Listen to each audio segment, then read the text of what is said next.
फिर स्वर्ग अथवा नरक में सुख दुख को भोगने कौन जाता है? जीव आत्मा। जीव आत्मा? हाँ पार्थ, जीव आत्मा। पार्थ, इस सृष्टि के प्राणियों को मृत्यु के पश्चात अपने अपने कर्मों के अनुसार पहले तो उन्हें परलोक में जाकर कुछ समय बिताना होता है, जहां वो पिछले जन्मों में किए हुए पुण्य कर्मों अथवा पाप कर्मों का फल भोगते हैं। फिर जब उनके पुण्यों और पापों के अनुसार सुख दुख को भोगने का हिसाब खत्म हो जाता है, तब वो इस मृत्यु लोक में फिर से जन्म लेते हैं। इस मृत्यु लोक को कर्म लोक भी कहा जाता है, क्योंकि इसी लोक में प्राणी को वो कर्म करने का अधिकार है जिससे उसकी प्रारब्ध बनती है। हे केशव, हमारी धरती को मृत्युलोक क्यों कहा जाता है? क्योंकि हे अर्जुन, केवल इसी धरती पर ही प्राणी जन्म और मृत्यु की पीड़ा सहते हैं। अर्थात दूसरे लोकों में प्राणी का जन्म अथवा मृत्यु नहीं होती? नहीं अर्जुन, उन लोकों में प्राणी का न जन्म होता है और न मृत्यु, क्योंकि मैंने तुम्हें पहले ही बताया था कि मृत्यु केवल इस शरीर की होती है, आत्मा की नहीं।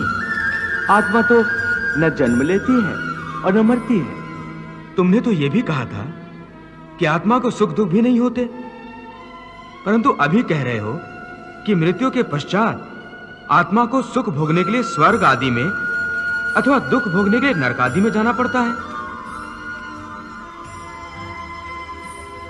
तुम्हारा मतलब यह है कि आत्मा को केवल पृथ्वी लोक पर ही सुख दुख नहीं होते, स्वर्ग अथवा नरक में आत्मा को भी सुख या दुख भोगने पड़ते हैं?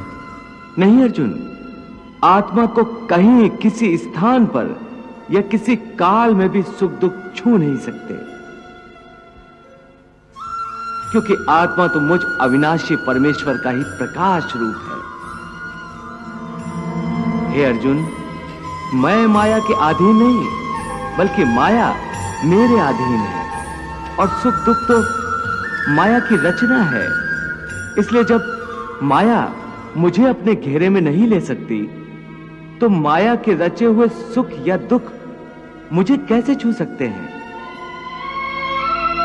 सुख दुख तो केवल शरीर के भोग हैं, आत्मा के नहीं।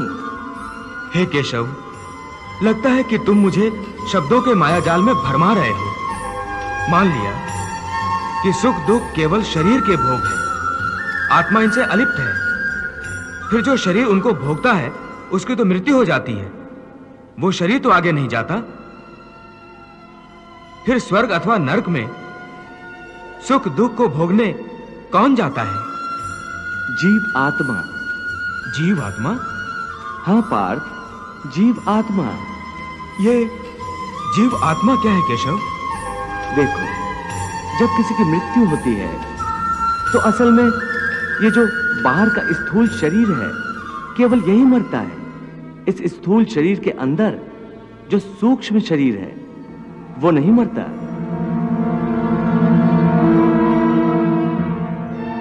वो सूक्ष्म शरीर आत्मा के प्रकाश को अपने साथ लिए मृत्यु लोक से निकलकर दूसरे लोकों को चला जाता है।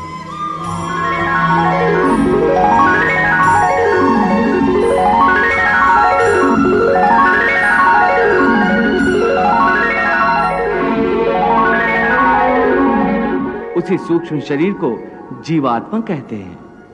इसका अर्थ है कि जब आत्मा एक शरीर को छोड़कर जाती है तो साथ में जीवात्मा को भी ले जाती है। नहीं अर्जुन, ये व्याख्या इतनी सरल नहीं है। देखो, जैसे समुद्र के अंदर जल की एक बूंद समुद्र से अलग नहीं है, उसी महासागर का एक हिस्सा है। वो बूंद अपने आप सागर से बाहर नहीं जाती। हाँ, कोई उस जल की बूंद को एक बर्तन में भरकर ले जाए तो वो समुद्र से अलग दिखाई देती है। इसी प्रकार सूक्ष्म शरीर रूपी जीवात्मा उस आत्म ज्योति के टुकड़े को अपने अंदर रखकर अपने साथ ले जाता है।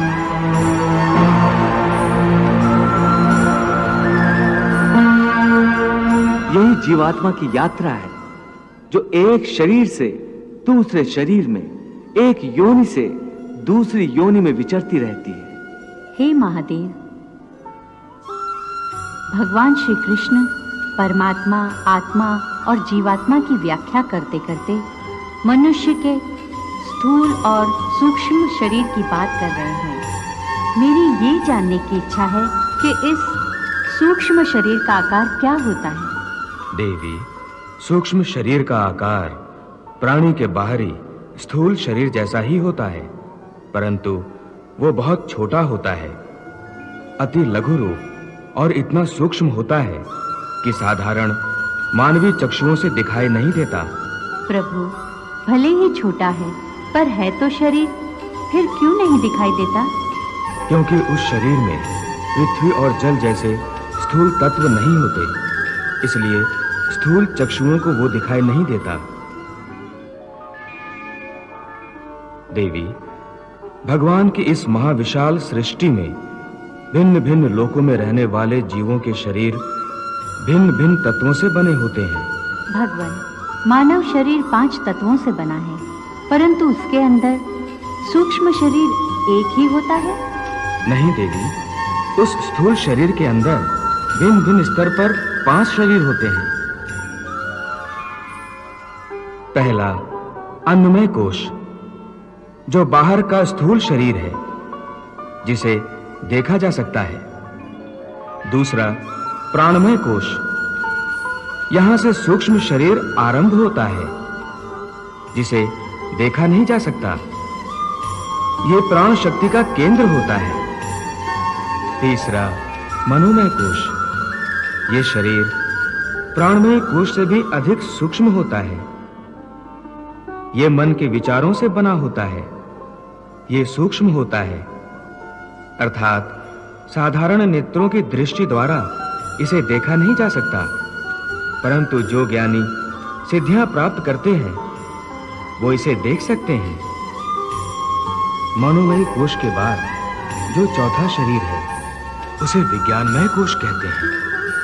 इसमें प्राणी का सारा ज्ञान समाहित होता है। पांचवां, आनंदमयी कोश है। यह शरीर अति सूक्ष्म है, इसी में आत्मा का निवास है।